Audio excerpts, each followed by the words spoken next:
श्री दिनाकर लंका जी chairman, Shri नागोत Ramesh Naidu ji, प्रदेश संयोजक अटल बस एवं माननीय प्रदेश महामंत्री श्री चंद्रमौली जी, और हमारे सभी अभी हमारे यूथ के विधायक हैं, नाम बता दिया, और सारे जितने हमारे मंच पर सभी नेतागण। मैं सबसे पहले तो जिन्होंने हमारा राष्ट्रगान, अब बोलेंगे, हमारे राष्ट्रगान जनगण मन का इसी धरती पर बीटी कॉलेज मदनपल्ली में रविंद्रनाथ टैगोर जी द्वारा बंगाली भाषा से अंग्रेजी में अनुवाद किया। मैं देवभूमि उत्तराखंड के मुख्य सेवक के रूप में देवभूमि से चलकर आप सबके बीच में आया हूं। इस धरती को मैं प्रणाम करता हूं और भारतीय राजनीति के अजात शत्रु, ओजस्वी वक्ता, कवि, युग दृष्टा और राष्ट्रनायक भारत रत्न पंडित अटल बिहारी वाजपेयी जी को भी कोटि कोटि नमन करते हुए उनको भावांजलि अर्पित करता हूं। అటల్ మోడీ సుపరిపాలన యాత్ర సందర్భంగా వేదిక మీద ఉన్న పెద్దలకి, ఈ కార్యక్రమానికి విచ్చేసిన మదనపల్లె పట్టణ వాసులకి నమస్కారాలు తెలియజేస్తూనే, నేను దేవభూమిగా పేర్కొనబడుతున్న ఉత్తరాఖండ్ నుంచి ఆ రాష్ట్ర ప్రధాన సేవకుడిగా ఇవాళ మదనపల్లికి వచ్చాను. అదే సమయంలో రవీంద్రనాథ్ ఠాగూర్ గారు బంగాలీలో రాసిన జనగణమనని ఇదే ప్రాంతం నుంచి ఇంగ్లీష్లోకి వారు అనువాదం చేశారని తెలిసింది. ఆ పుణ్యభూమి నుంచి వచ్చిన నేను ఈ పుణ్యభూమికి నమస్కారాలు తెలియజేస్తున్నాను. श्रद्धेय अटल बिहारी वाजपेयी जी के जन्म शताब्दी वर्ष के अवसर पर आंध्र प्रदेश भारतीय जनता पार्टी द्वारा आयोजित अटल मोदी सुशासन यात्रा में मैं आप सभी महानुभावों का इतनी बड़ी संख्या में मैं देख रहा हूं और लगातार पिछले 2.5-3 घंटे से मैं भी लगातार यात्रा में हूं और बड़ी संख्या में लोग इस यात्रा में जुड़े हैं। आप सबके बीच में आकर मुझे भी बहुत गौरव की अनुभूति हो रही है। అటల్ బిహారీ వాజ్పేయి గారు అంటే ఒక నిష్కలంక నేత, ఒక కవి పుంగవుడు, ఒక అభివృద్ధి ప్రదాత.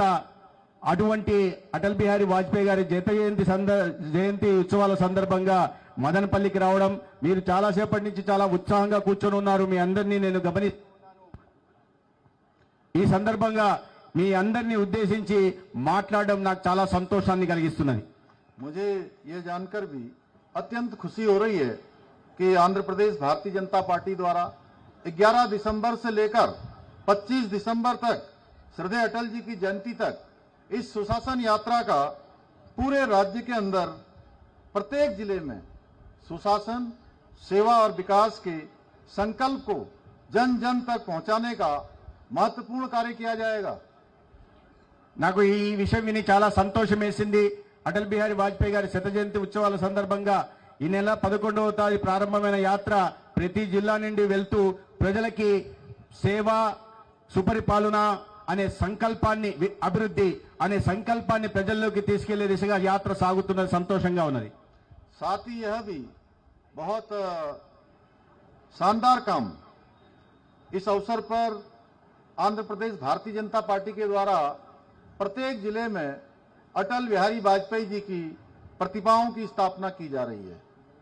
ఇంకొక గొప్ప విషయం ఏంటంటే ఈ యాత్ర సందర్భంగా యాత్ర సాగుతున్న ప్రతి జిల్లాలోనూ కూడా అటల్ బిహారీ వాజ్పేయి గారి విగ్రహావిష్కరణ కూడా జరుగుతున్నది.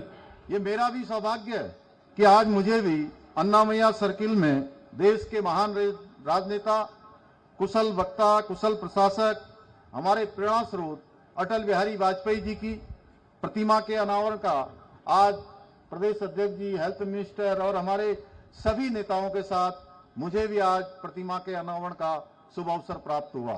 దేశంలోనే అత్యంత వాగ్దాటి కలిగిన నేతగా, ఒక సుపరిపాలన ఇచ్చిన అభివృద్ధి ప్రదాతగా ఉంటున్న అటల్ బిహారీ వాజ్పేయి గారి విగ్రహావిష్కరణ నాకు కూడా ఇవాళ అన్నమయ్య సర్కిల్లో అందరితో, నాయకులతో కలిసి చేసే అవకాశం కల్పించడం నాకు మహద్భాగ్యంగా నేను భావిస్తున్నాను. इसके लिए मैं आंध्र प्रदेश भारतीय जनता पार्टी के प्रदेश के अध्यक्ष श्री PVN माधव जी, हमारे मिनिस्टर श्री सत्या जी, सभी हमारे विधायकगण, यात्रा के प्रभारी, प्रदेश महामंत्री और इस आयोजन को सफल बनाने वाले सभी कार्यकर्ताओं का मैं हृदय तल से आभार व्यक्त करता हूं। ఇటువంటి మంచి కార్యక్రమానికి రూపకల్పన చేసినందుకు నేను భారతీయ జనతా పార్టీ రాష్ట్ర అధ్యక్షులు పివిఎన్ మాధవ్ గారికి, ఇతర ఈ దీంట్లో భాగస్వాములైన ఇతర పార్టీకి సంబంధించిన నాయకులకి, కార్యకర్తలందరికీ కూడా నేను శుభాకాంక్షలు, ధన్యవాదాలు తెలియజేస్తున్నాను। भाइयों बहनों, अटल जी का जीवन राष्ट्रभक्ति, लोकतांत्रिक मूल्यों, मर्यादाओं और मानवीय संवेदनाओं का जीवंत प्रतीक रहा है, जो आने वाली पीढ़ियों के लिए हमेशा प्रेरणा स्रोत रहेगा। అత్యంత విలువలతో, ప్రజాస్వామ్యంతో కూడిన ఆయన రాజకీయ జీవితం రాబోయే తరాలకి ఒక స్ఫూర్తిదాయకంగా నిలుస్తుందని చెప్పడంలో ఎటువంటి అనుమానం లేదు। उन्होंने एक कवि के रूप में शब्दों के माध्यम से संवेदनाओं को स्वर दिया, तो एक प्रखर वक्ता के रूप में अपने विचारों से, तर्कों से अपने विरोधियों का भी सम्मान अर्जित किया। ఆయన తన కవిత రూపంలో సమాజంలో ఉంటున్న వేదనని తెలియజెప్పే ప్రయత్నం చేశారు। అదేవిధంగా ఒక అద్భుతమైన రాజకీయ నాయకుడిగా అనేక పథకాలు రూపకల్పన చేసి సమాజాన్ని ముందుకు నడిపించే ప్రయత్నం చేశారు। अटल बिहारी वाजपेयी जी एक ऐसे राजनेता थे, एक महान राजनेता थे, जिनके व्यक्तित्व, विचार और आचरण से उनका विरोधी भी, प्रतिपक्ष के लोग भी उनका सम्मान करते थे। ఆయన వ్యవహార శైలి కారణంగా, ఆయన జీవితంలో ఆచరించిన విలువల కారణంగా, ఆశయాల కారణంగా ప్రతిపక్ష పార్టీలకు సంబంధించిన నాయకులు కూడా వారిని గౌరవించేవారు। उन्होंने हमेशा राष्ट्रहित को सबसे पहले रखा और कभी अपने सिद्धांतों से समझौता नहीं किया। ఆయన ఎప్పుడు కూడా దేశక్షేమము గురించే ఎప్పుడు ఆలోచించారు, తన వ్యక్తిగత స్వార్థం గురించి అన్ని సంవత్సరాల రాజకీయంలో ఏనాడు ఆలోచించలేదు। అన్నిటికన్నా ప్రాథమికంగా ఈ దేశ సంక్షేమము, దేశ అభివృద్ధి గురించి మాత్రమే వారు ఆలోచించారు। 1996 में जब उनकी सरकार को विश्वास मत में जाना पड़ा, तो उस समय के उनके भाषण में राष्ट्र के प्रति उनके अटूट समर्पण की स्पष्ट झलक देखने को मिली है।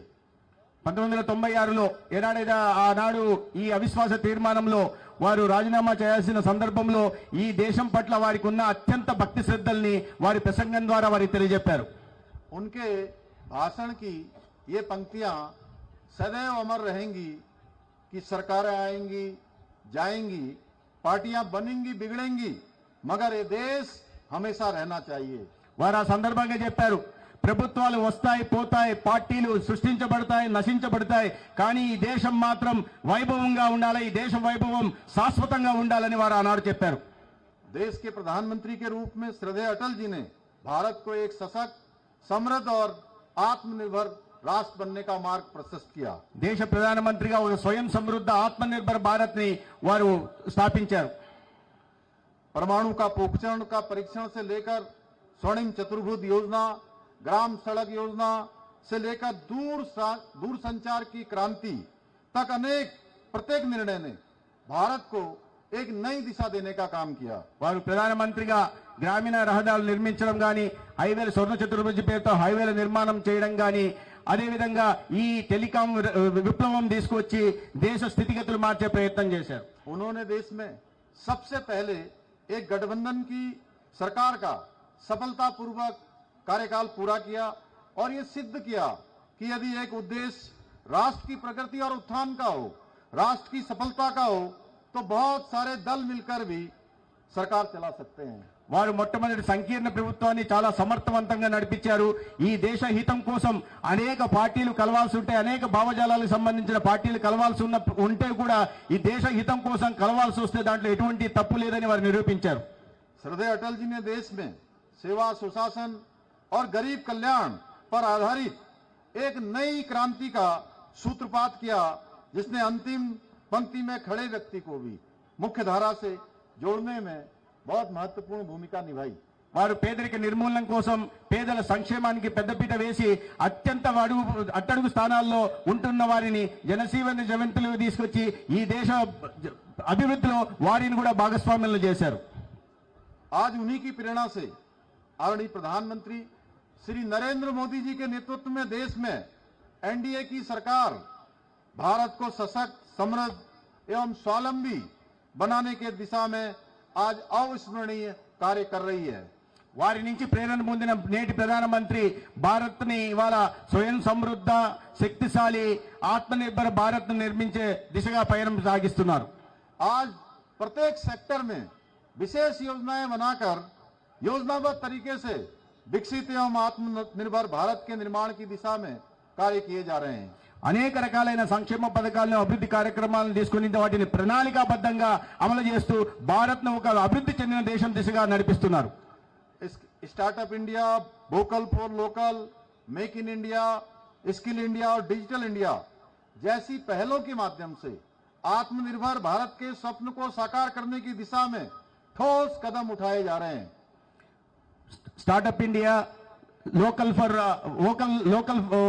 ఫర్ లోకల్ లేదా మేక్ ఇన్ ఇండియా లాంటి వినూత్నమైన కార్యక్రమాలతో ఒక ఆత్మ నిర్భర భారత్ ని స్వయం సమృద్ధ భారత్ ని నిర్మిస్తున్నారు. स्टार्टअप इंडिया योजना के माध्यम से भारत आज दुनिया का तीसरा सबसे बड़ा स्टार्टअप इकोसिस्टम खड़ा करने वाला देश बन चुका है। స్టార్టప్ ఇండియా కారణంగా ఇవాళ ప్రపంచంలోనే అతి ఎక్కువ సంఖ్యలో స్టార్టప్లు ఉన్న దేశంగా భారతదేశం ఇవాళ ప్రపంచం ముందు నిలబడింది. आज भारत विश्व की चौथी सबसे बड़ी अर्थव्यवस्था बन गया है और एक बड़ी आर्थिक शक्ति के रूप में आज दुनिया में अपना स्थान बना लिया है। ప్రతి రంగానికి ప్రతి వర్గానికి మేలు కలిగేలాగా తీసుకుంటున్న నిర్ణయాల కారణంగా ఇవాళ మన సంపద సృష్టించబడి ప్రపంచంలోనే అతి పెద్ద ఆర్థిక వ్యవస్థగా భారత